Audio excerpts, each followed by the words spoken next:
मुझे पुकारता है, वही हाल द्रौपदी का है। अगर इसने मुझे पहले पुकारा होता तो यह नहीं होता।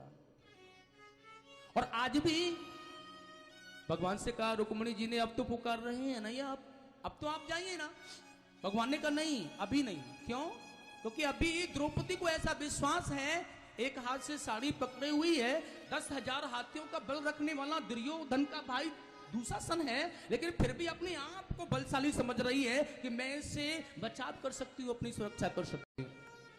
क्योंकि अभी केवल द्रौपदी ने एक हाथ ऊपर किया है, एक हाथ से साड़ी को पकड़ रखा है और एक हाथ से भगवान को बुला रही है। भगवान द्वारकानाथ ने बोल दिया है, रुक्मिणी जी जब तक मैं नहीं जाऊंगा तब तक ये दोनों हाथों से मुझे मेरे लिए नतमस्तक नहीं हो जाती, केवल सर्वस्व मेरे ऊपर नहीं छोड़ देती, तब तक मैं नहीं जाऊंगा। और आज जब देखा है द्रौपदी जी ने, अब तो बेसहारा खींच रहा है वो दुशासन, और दोनों हाथों को साड़ी को छोड़ करके भगवान को समर्पण कर दिया है। तेरे हवाले अब तो। बांके बिहारी जी दूर करो दुख मेरा, बांके बिहारी जी दूर करो दुख मेरा, अवध बिहारी जी दूर करो दुख मेरा, अवध बिहारी जी दूर करो दुख मेरा, बांके बिहारी जी दूर करो दुख मेरा, बांके बिहारी जी दूर करो दुख मेरा।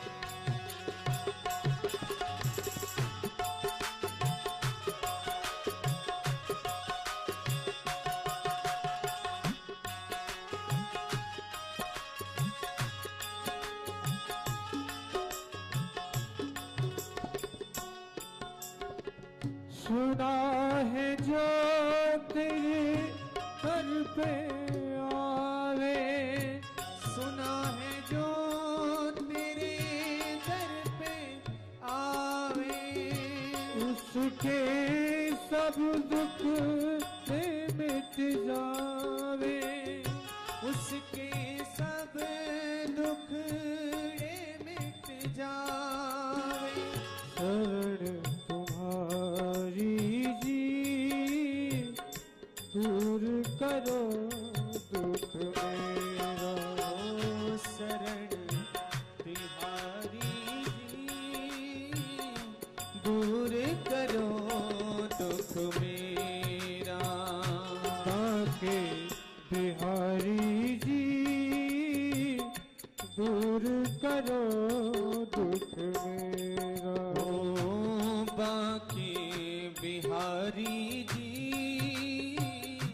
दूर करो दुख मेरा। बेचारी रो रो करके आज आंखों के अश्रु कपोलों तक आ गए। रुक्मिणी जी ने सोचा, अब तो कहूं इनसे कि जाओ,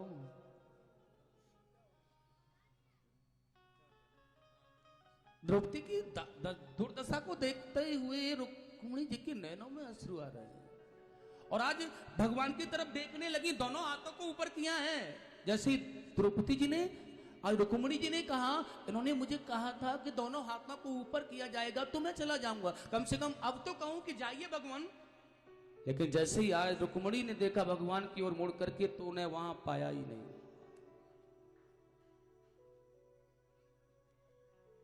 पाया नहीं उनको। और ठाकुर जी को कहां देखा जा रहा है? जहां पर द्रौपदी जी हैं। और प्यारे साथियों, आज वह चीर जो दुशासन खींच रहा था द्रौपदी का, आज कभी न समाप्त होने वाला बना दिया उसे, कभी भी न समाप्त होने वाला अखय कर दिया उसे। और 10,000 हाथियों का बल रखने वाला यह दुशासन जमीन पर गिर पड़ा है।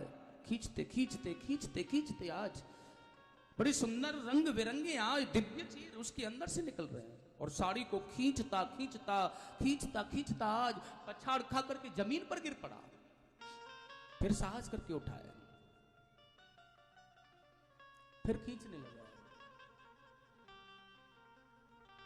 लेकिन जब यह द्रौपदी का वह साड़ी का चीर नहीं खिंच पाया तो जान गए द्वारकाधीश की कृपा है, इसलिए समझाया इसको, धृतराष्ट्र को समझाया है, उनकी कुछ अकल सही हुई है, बंद करा दिया ये, और बोल दिया भैया एक काम करो, आपको पांडवों का राज्य पांडवों को वापस दे दिया जाए, ये घर की बात है इसलिए घर में ही रहनी चाहिए और इन्हें जाने दिया जाए।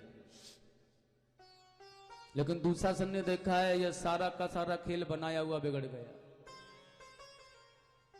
इसलिए मामा शकुनी ने दुर्योधन को फिर भड़का दिया है।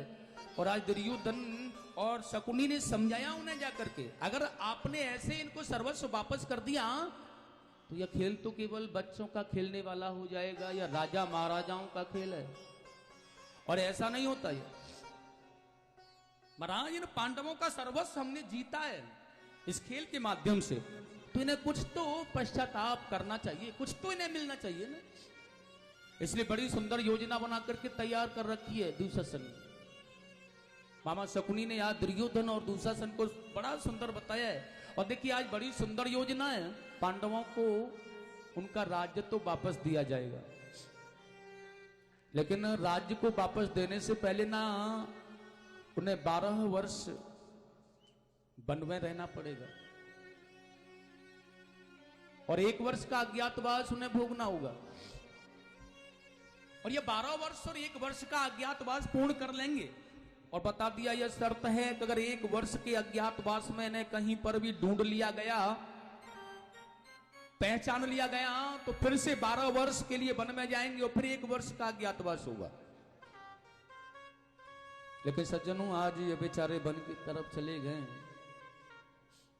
लेकिन ठाकुर जी की बड़ी अच्छी कृपा इनके साथ में है, और भगवान की कृपा के कारण ही आज इन्होंने 12 वर्ष वन में व्यतीत किए।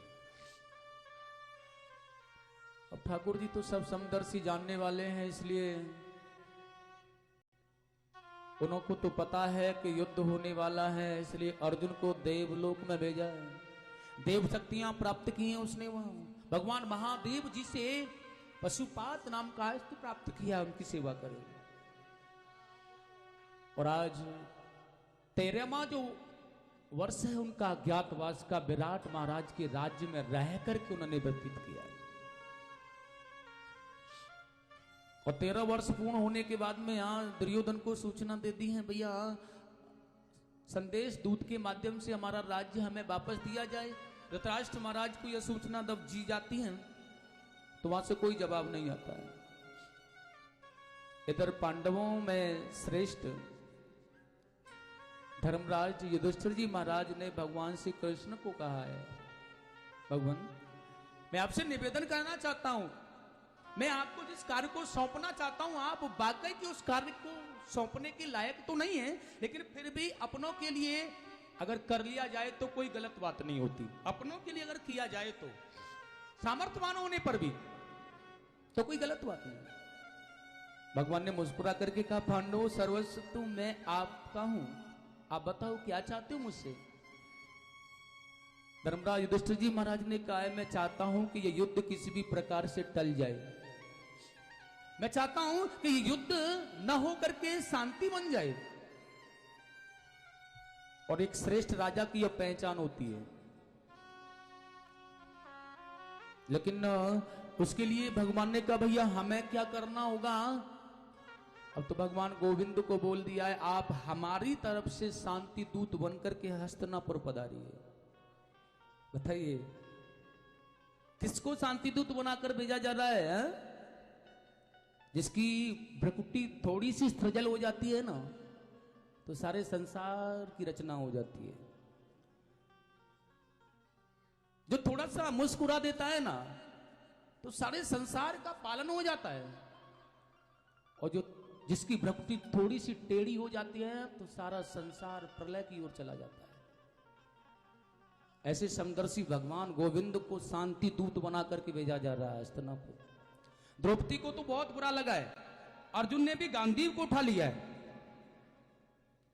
लेकिन भगवान कृष्ण ने समझाया है अपनों के लिए कोई भी कार्य छोटा और बड़ा नहीं होता भैया, इसलिए मैं इस कार्य को अवश्य करूंगा।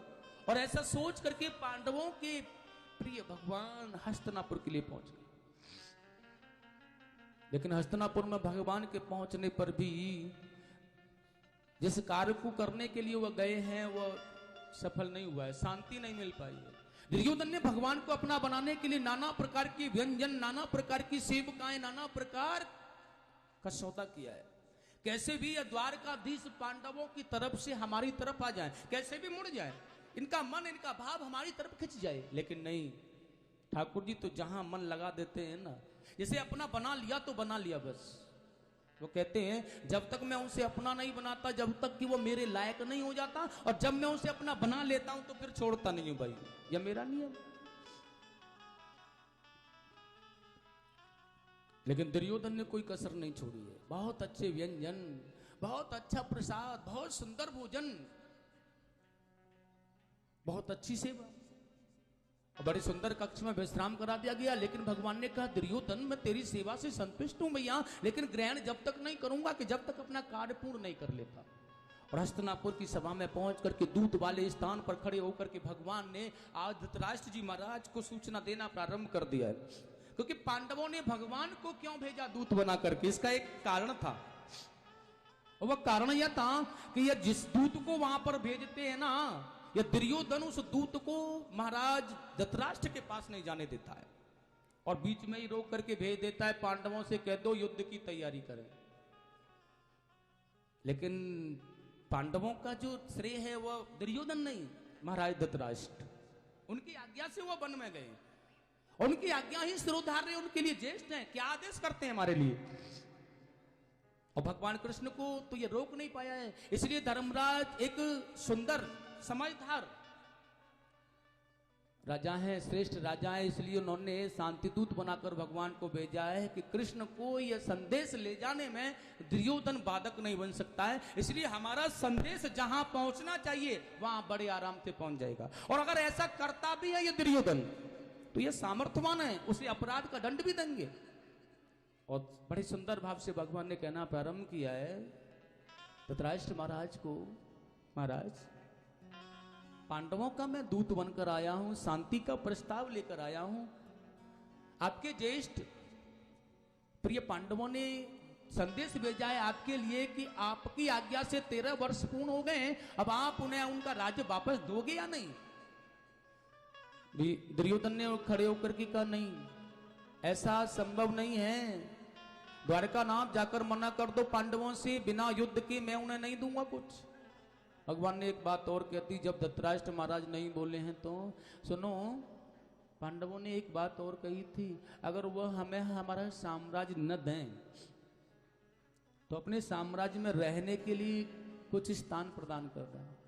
अब भैया एक यह भी तो बात होती है कि अब महारथी हैं, और पांडवों के जैसे महारथी होकर के अपना राज छोड़कर किसी दूसरे के यहाँ पर जाकर के नौकरी, पहरेदारियां आदि करें तो कैसा लगे। इसलिए अपने साम्राज्य में हमें कुछ स्थान मिल जाए वही ठीक है। दुर्योधन ने कहा नहीं, यह भी नहीं हो सकता। भगवान कृष्ण ने कहा तो मैं पांडवों का दूत बनकर आया हूं, इसलिए बोल देता हूं आप उन 5 भाइयों को 5 गांव दे दो, नहीं चलेगा। अपने साम्राज्य में रहने के लिए कुछ स्थान नहीं चलेगा, जैसे तैसे पड़े रहेंगे किसी कोने में, भैया बुला तो लो, नहीं। दुर्योधन ने तो बोल दिया है द्वारका नाथ जाकर कह देना पांडवों से मैं बिना युद्ध के उन्हें सुई के अग्रभाग के बराबर भी भूमि नहीं दूंगा, अब तो केवल युद्ध। भगवान लीलाधारी हैं और बड़ा सुंदर मुस्कुरा करके वहां से चले आए। जब युद्ध ही होना है तो फिर यहां पर क्यों समय नष्ट किया जाए है? लेकिन आज भगवान ने दरबार में बोल दिया था, भैया मैं अब जाना चाहता हूं क्योंकि तुम्हारा तो समझौता नहीं होगा, और जब समझौता नहीं हो रहा तो मैं जाना चाहता हूं क्योंकि मुझे इस सवार से हस्तिनापुर में रहने वाले भक्त विदुर जी के यहां भी जाना है।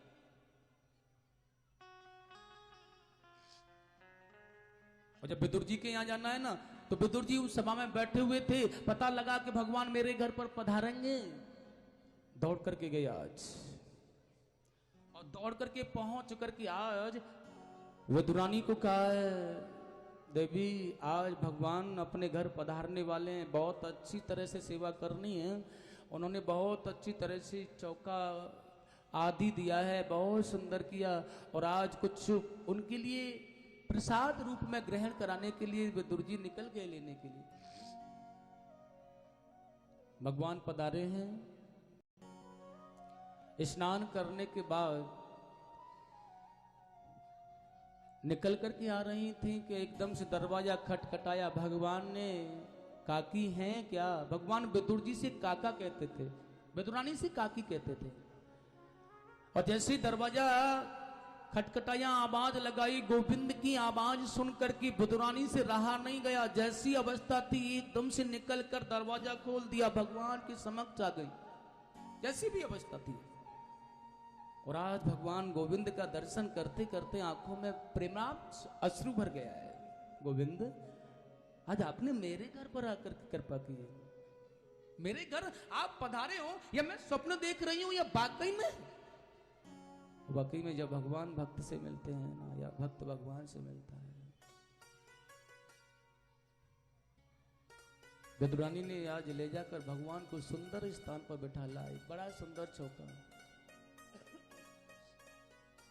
बड़ी सुंदर चौकी का आसन डाल दिया है, रेशमी कपड़ा पड़ा है, ठाकुर जी विराजमान है। और प्रसाद लेने के लिए जली गई घर पर। विदुर जी को आने में तो देर हो रही है, जो भी था लेकर के आगे बताया जा रहा है। भगवान विदुरानी ने उन्हें खिलाने के लिए आज घर पर केले थे, लाकर के रख लिया। प्रेमाश्रु, आंखों में प्रेम का आंसू है, बैठ गई, आसन लगा करके भगवान मुस्कुरा रहे हैं, अब बड़े प्यार के भाव से आंखों में अश्रु भरे हुए हैं,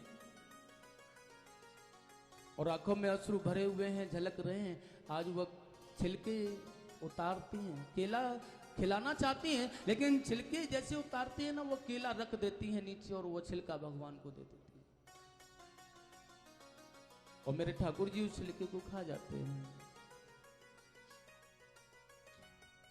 सारे छिलकों को खत्म कर दिया। विदुर जी आए, छिलके तो खत्म हो गए, लेकिन केले रखे हुए हैं। विदुरानी की आंखों में प्रेमाश्रु है, भगवान को निहार रही है ये। विदुर जी ने कहा, देवी गोविंद पधारे हैं, क्या कर रही हो ये? ऐसे भी कोई करता है क्या? अरे इन्हें प्रसाद दो, इन्हें कुछ खिलाया पिलाया या नहीं? विदुरानी ने कहा, मैंने आपकी गोविंद को जो भी था ना वो खिला दिया है, जो भी था। लेकिन क्या खिलाया तूने? विदुरानी ने कहा है, मैंने तुम्हारे ठाकुर जी को ना बहुत सुंदर भोग लगाया है, केले का प्रसाद खिलाया है। और विदुर जी देख रहे हैं कि वह सारे के सारे केले रखे हुए हैं, केले का प्रसाद खिला दिया है, केले रखे हुए हैं, लेकिन छिलका नजर नहीं आ रहा है। विदुर जी की आंखों में आंसू आ गया। विदुरानी, तूने भगवान को केले का प्रसाद खिलाया है ना? हाँ, लेकिन सारे केले रखे हैं, और वो सारे केले को रखे हुए आज विदुर जी ने देखा,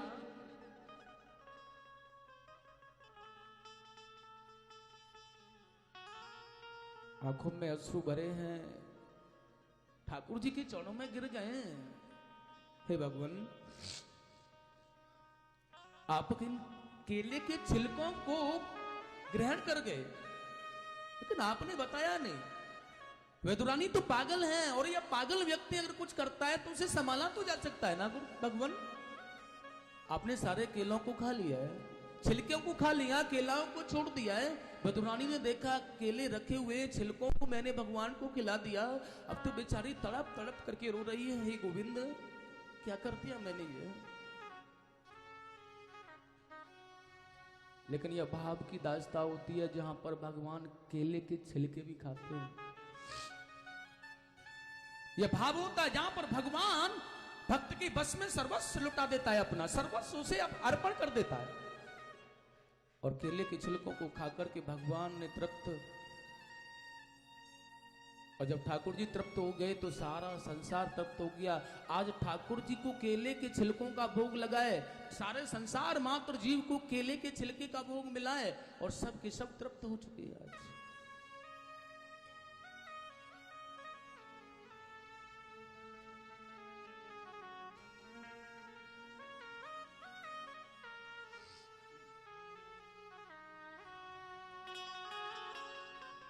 कहा यह श्वास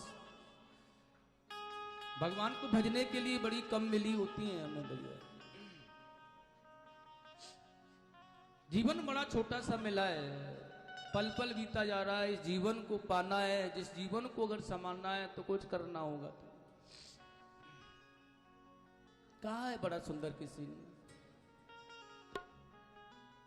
चली जा रही है ये अनमोल श्वास है,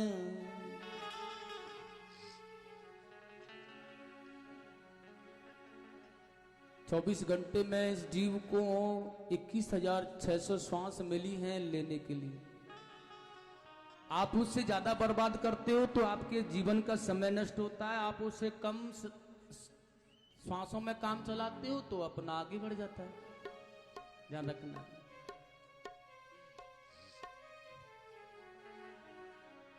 और अगर ठाकुर जी के लिए इस जीवन को बढ़ाना है तो कम श्वासों से काम चलाना चाहिए। और अगर धुंधकारी बने हुए हो तो ज्यादा श्वास लो जो कि दुनिया से जल्दी चले जाओ, क्योंकि जो ठाकुर जी का नहीं बना वह किसका बनेगा। इसने गोविंद की शरणागति प्राप्त नहीं की, वह किसका बन सकता है। इसलिए बड़ा सुंदर का है यह जीवन में लाए, इस जीवन को पाकर के क्या बन बैठा है तू। चली जा रही है ये अनमोल श्वास है, जो कुछ भी बची है उन्हीं को संभालो। जा रही ये अनमोल सांस है, जो कुछ भी बची है उन्हीं को संभालो। चली जा रही है अनमोल सांस है, जो कुछ भी बची है उन्हीं को संभालो। चली जा रही है ये अनमोल श्वास है, जो कुछ भी बची है उन्हीं को संभालो।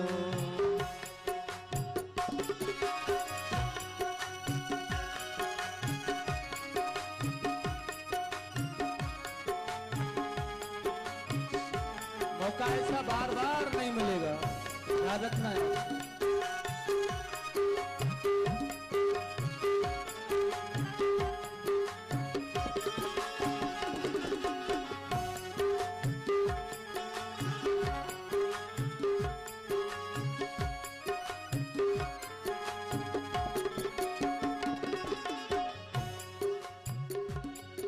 लिया जन्म तूने बहुत कष्ट सहकर, लिया जन्म तूने बहुत कष्ट सहकर। आप जानो कि यह आंख, नाक, होठ, मुंह, यह हाथ पैर इतना सुंदर सा यह तुम्हें मानव जीवन मिल गया, ऐसे मिल गया है, कुछ करना नहीं पड़ा आपको और ऐसे ही मिलता रहेगा।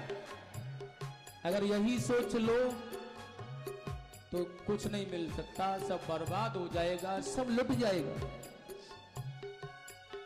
घर में डाका डल जाए, सब लुट गया, चोरी हो गई, यही चोरी नहीं है, अपने जीवन का सर्वस्व लुट गया, यह सबसे बड़ी चोरी है। घर में डाका डल जाता है, कुछ लुट जाता है तो फिर भी कमाया जा सकता है, लेकिन जीवन की चोरी हो गई तो कुछ नहीं मिल सकता है। इसलिए कहा है बड़ा मुश्किल से पाया यह मानव जीवन, बड़ा मुश्किल से मिला। लिया जन्म तूने बहुत कष्ट सह, पुकारा हरि को फिर उल्टा लटक। लिया जन्म तूने बहुत कष्ट सहकर, पुकारा हरि को फिर उल्टा लटक। पुकारा हरि को फिर उल्टा लटक। पुकारा हरि को फिर उल्टा लटक कर। जब बहुत कष्ट, बहुत भजन, बहुत तपस्या करके आया तो भगवान गोविंद की कृपा हुई, चलो अपना पात्र बनाए। और अपना पात्र बनाने के लिए कहां भेजा? माता के घरों में। वहां पर भी आकर क्या सोचा? उल्टा लटका हुआ है। प्रथम दिन से ध्यान देने की बात है, जीव का प्रभाव माता के गर्भ में होता है प्रथम पहले दिन से। और यह 3 महीने तक इसके सर का निर्माण होता है, ब्रह्मांड का। और 3 महीने से लेकर 7वें महीने तक यह सारा शरीर बनकर तैयार होता है। और 7वें महीने से 9वें महीने तक, 9वां मास तक यह सारे लोकांतरों में भ्रमण करता है। मैं कहां पर गया, कहां किया, कैसे कैसे किया, और कहां पर कैसे कैसे करने के बाद किसने कष्टों को सह करके मैं यहां आया हूं, तो कि ठाकुर जी का भजन कर पाऊंगा जाकर। इसलिए सर्वस्व छोड़ करके फिर केवल उन्हीं को भज रहा है। आप यहां से मुझे निकाल ले, यहां से जाने की अनुमति दें, तो मैं आपका भजन कर पाऊंगा गोविंद। पुकारा हरि को फिर उल्टा लटक कर। पुकारा हरि को फिर उल्टा लटक कर। जब भगवान को उल्टा लटक करके पुकारा माता के गर्भ में, तो भगवान को दया आई, अब मेरा भक्त है, चलो भेज दो। और माता का 9वां मास होते हुए यह गर्भ से बाहर आ गया। लेकिन वहां आकर के भूल गया जिस भगवान को पुकारा था। अब तो माता जी याद है, केवल मां सबसे पहले याद है। माता का आंचल जो भूख लगने पर पिया जा रहा है वह केवल याद है। लेकिन यहां भक्त कह रहा है, उसी भक्त वत्सल, उसी भक्त वत्सल के गीत तो गा लो। उसी भक्त वत्सल के गीत ये गा लो। जो कुछ भी बची है उन्हीं को संभालो। जो कुछ भी बची है उन्हीं को संभालो। चली जा रही है ये अनमोल सांस है, चली जा रही है ये अनमोल सांसें। जो कुछ भी बची है उन्हीं को संभालो।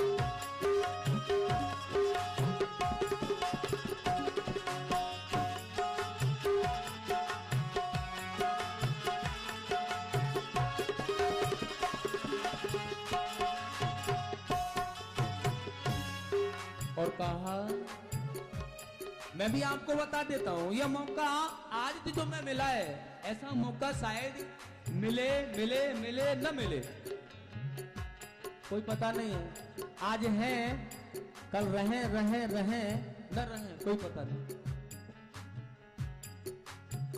और हो भी तो ऐसा नहीं हो जैसा कि अब हो रहा है, या इससे अच्छा हो जब तक हम नहीं रहे, हमारी श्वास निकल जाए, कोई पता नहीं। इसलिए कह दिया, अब जन्म लेकर के आ गया माता के गर्भ से, माता का प्यारा दुलारा हो गया, लेकिन वहां भी भगवान ने क्षमा कर दिया तुझे, क्योंकि बालक था। इसलिए कहा है, ये बचपन बिगाड़ा मगन और खुशी में, बचपन बिगाड़ा मगन और खुशी में।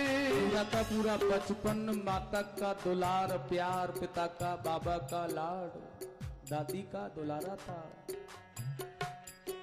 बिगाड़ दिया। ये बचपन बिगाड़ा मगन और खुशी में, पिया दूध माँ का लटक कर उसी में, पिया दूध माँ का लटक कर उसी में, ओ पिया दूध माँ का लटक कर उसी में, पिया दूध माँ का लटक कर उसी में। लेकिन वो बचपन बिगाड़ा। ठाकुर जी और हम आप भी, बच्चा कोई शैतानी करता है तो क्षमा कर देते भाई, माफ कर दिया, इसलिए कहा है मैंने भी। वो बचपन बिगाड़ा जवानी संभालो, वो बचपन बिगाड़ा जवानी संभालो, जो कुछ भी बची है उन्हीं को लगा दो, जो कुछ भी बची है उन्हीं को लगा दो। क्या बचा है? श्वास। जो कुछ भी बची है उन्हीं को लगा दो, जो कुछ भी बची है उन्हीं को लगा दो। क्या रखना है? एक बार बोल दो प्यार से राधे राधे राधे। ऐसे नहीं, थोड़ा और जोर से बोलेंगे, थोड़ा और जोर से बोलेंगे। क्या बात है, आप तो बहुत अच्छे हो।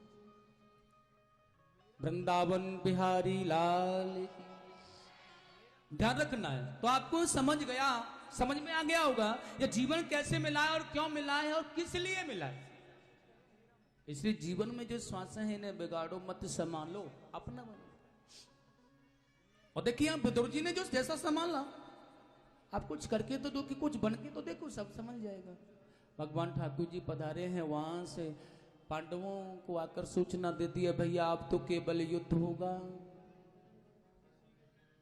धर्मराज युधिष्ठिर ने, महाराज कैसे भी युद्ध नहीं टल सकता क्या? भगवान ने कहा नहीं भैया, और यह बिल्कुल सत्य है। यह पांडवों का और कौरवों का युद्ध होने जा रहा है। किसी भी कार्य को करने में एक नायक और नायिका होती हैं। आज यहां पर नायक कौन है और नायिका कौन है? यह साम्राज्य, बहुत बड़ा युद्ध होने जा रहा है जो कि महाभारत के नाम से जाना जाएगा। इस युद्ध में नायक बनी है, नायक बना हस्तिनापुर का साम्राज्य। दुर्योधन कहता है यह सिंहासन, यह कुर्सी मेरे लिए होनी चाहिए, मैं नहीं दूंगा इसे। और पांडव उस कुर्सी के लिए, उस सिंहासन के लिए युद्ध नहीं कर रहे हैं। पांडवों का युद्ध करना है द्रौपदी के लिए, नायिका। क्योंकि यहां संकल्पित तो किया था उस सभा में भीम ने, अर्जुन ने, वह संकल्प कैसे पूर्ण होंगे? इसलिए द्रौपदी नायिका बनी हुई है और हस्तिनापुर का साम्राज्य नायक बना हुआ है। और इस नायक नायिका के द्वारा ही ये युद्ध हो रहा है और बहुत ही भीषण युद्ध हुआ है। लेकिन ध्यान रखना है, मैं आपको बता देता हूं, केवल कृष्ण रूपी नवका के सहारे रहकर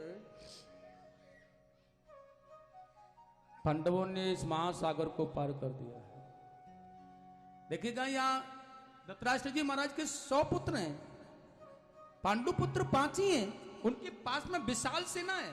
भीष्म पितामह, द्रोणाचार्य, कृपाचार्य, अश्वत्थामा, बड़े बड़े महाबलंकारी योद्धा हैं। और इतने बड़े महासागर में इतने बड़े बड़े मगरमच्छों के होते हुए भी आज पांडवों ने केवल कृष्ण रूपी नवका के सहारे उस महासागर को पार कर दिया। केवल कृष्ण रूपी नवका के सहारे। और अंतिम युद्ध था यह महाभारत का, जब भीम के द्वारा दुर्योधन की जंगा को तोड़ दिया गया है और द्रौपदी के केसों को उनके रुधिर से खुलवाया धुलवाया गया, तो यह पड़ा पड़ा चिल्ला रहा है सरोवर के किनारे पर, भैया ऐसा कोई बलवान योद्धा हो, बस मन में आशा है, पड़ा पड़ा है, मरनासन अवस्था है, मरने की स्थिति में जा रहा है, लेकिन फिर भी लालसा है। ऐसा कोई योद्धा हो जो कि मुझे मेरे शत्रुओं का वध करके उनके सर ला करके दे देगा, मैं उसे अपना राज्य दे दूंगा। अश्वत्थामा इसका मित्र था, द्रोणाचार्य जी के पुत्र थे अश्वत्थामा। अपने मित्र की ऐसी भावना को देख करके विचलित हो गया है, अंतिम समय बेचारा तड़फड़ा रहा है, तो क्यों ना मैं इसकी इच्छा को पूर्ण करके देखूं। लेकिन अश्वत्थामा ने एक रात्रि में एक स्वप्न देखा था, और देखा है महाराज वह दृश्य, वह स्वप्न, एक अकेला उल्लू है, और रात्रि के समय पर ये कोए सोए हुए हैं, और घोंसले में अपने घरों में सोते हुए कौओं पर एक उल्लू बारी बारी से वार करता हुआ जा रहा है, और सबको मारता हुआ जा रहा है, समाप्त करता हुआ जा रहा है। लेकिन एक बात और भी बता दूं मैं आपको, रात्रि में सोते हुए प्रहार कर रहा है, इसलिए अगर जागता हुआ कौआ है ना, एक भी 100 उल्लुओं के लिए बराबर है। एक कौआ इतना निपुण होता है, इतना चालाक होता है, लेकिन सोते हुए। और वही बात सोच ली है अश्वत्थामा ने, मैं इन पांडवों को जागते हुए तो नहीं मार सकता हूं, युद्ध में तो नहीं जीत सकता, लेकिन अगर सोते हुए जाकर के इनका वध कर दूं तो हो सकता है। और उसी उल्लू की तरह आज ये अश्वत्थामा भी चला गया है शिविरों में। लेकिन ये भगवान तो सब जानते हैं ना, समदर्शी हैं।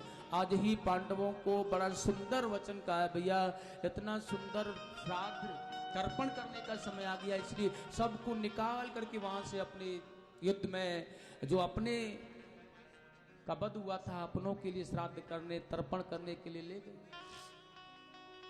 और यहां पर शिविरों में आग लगाता हुआ अश्वत्थामा आज पांडवों के शिविरों में जब गया है, तो द्रौपदी के 5 पुत्र सोए हुए थे, उनकी गर्दन काट करके पांडव समझकर उन्हें ला करके डाल दिया दुर्योधन के सामने। मैं तुम्हारे शत्रुओं का वध करके लाया हूं दुर्योधन। दुर्योधन बड़ा प्रसन्न हुआ है।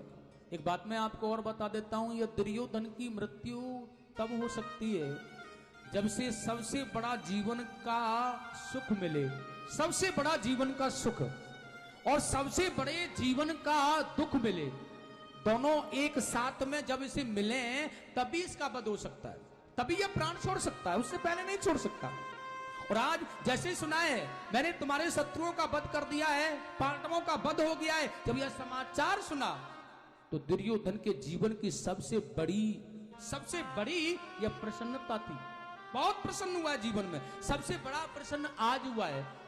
लेकिन जब दुर्योधन ने वह भीम का सर मंगाया और वह भीम के पुत्र का सर देख करके रोने लगा, और सबसे बड़े जीवन का विषाद भी उसे वहां पर हो गया है।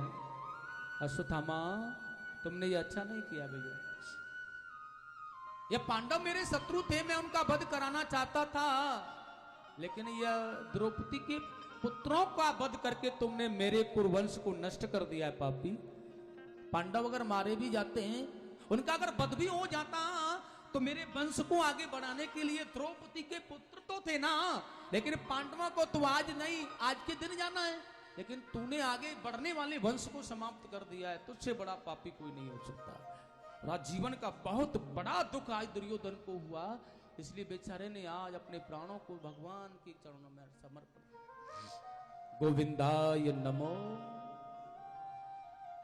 लेकिन यहां देखा जा रहा है द्रौपदी के 5 पुत्रों को मार दिया गया है, बेचारी आज अपने पुत्रों की मरने पर रो रही है, बिलक बिलक करके आज फूट फूट करके रो रही हैं। ऐसी कौन सी माँ होगी जिसके पुत्र को कष्ट हो जाए और वह बेचारी चैन की सांस ले। और आज द्रौपदी के तो 5 पुत्रों का वध कर दिया है, आंखों में आंसू है, बिलक बिलक करके रो रही हैं। आज पांडवों ने आश्वासन दिया, देवी शांत हो जाओ, तुम्हारे पुत्रों को मारने वाले को जीवित नहीं छोड़ा जाएगा। लेकिन इससे भी क्या होगा, अपने पुत्रों के मरने पर बहुत रोती है। लेकिन आज अश्वत्थामा ने इनका वध किया, इसलिए उसका वध करने के लिए भीम अर्जुन निकल गए, भगवान भी साथ गए। और अश्वत्थामा ने जब देखा है कि यह तो मुझे मार डालेंगे, अब नहीं छोड़ेंगे, खल प्रवृत्ति का है यह, जाता न कभी स्वभाव खल का। खल माने होता है दुष्ट। विद्वान लोग ऐसा कह रहे हैं, जो दुष्ट प्रवृत्ति की आत्मा होती है, जिसके अंदर स्वभाव होता है, उसका कभी स्वभाव बदलता नहीं है। चाहता न कभी स्वभाव खल का, काला कंबल खूब धुला लो, रंग न होता हल्का। काले कंबल को खूब धो, काला ही रहेगा। ऐसे ही खल जो होता है, दुष्ट जो होते हैं, या ऐसे ही होते हैं। अब तो महाराज देखा है कि ये मुझे मार डालेंगे जीवन में, जब अपना नहीं कुछ, हम नहीं तो कोई नहीं। और ऐसे लोग बहुत कम होते हैं। लेकिन अजस्वत्थामा ने यह जान लिया है मेरी दैहिक लीला समाप्त होने वाली है, या पांडव मुझे छोड़ेंगे नहीं, इसलिए ब्रह्मास्त्र का प्रयोग कर दिया। और जब ब्रह्मास्त्र का प्रयोग किया है तो महाराज अब तो सृष्टि गड़बड़ होने लगी, खल मची मच गई। जीव जंतु दानव दैत्य ब्रह्मा। और यहाँ पर तो अर्जुन भगवान के समक्ष में खड़ा खड़ा बेचारा, भगवान अब क्या होगा, कैसे होगा, क्या करना है। और इस ब्रह्मास्त्र को रोकने का सामर्थ्य तो मेरे अंदर है ही नहीं। मैं नहीं जानता हूं कि इस ब्रह्मास्त्र को कैसे रोका जाएगा। गुरुदेव भगवान बताइए ना, मार्गदर्शन करूं, आप मेरा क्यों खड़े हो चुप। भगवान ने मुस्कुराते हुए कहा, आज हर परेशानी, हर कष्ट में, हर समय जिसके चेहरे पर मुस्कान होती है वही कृष्ण होता है, वही कृष्ण है, वही मेरा ठाकुर है, जो कि किसी भी समय पर केवल उनकी अधरों पर मुस्कान हो।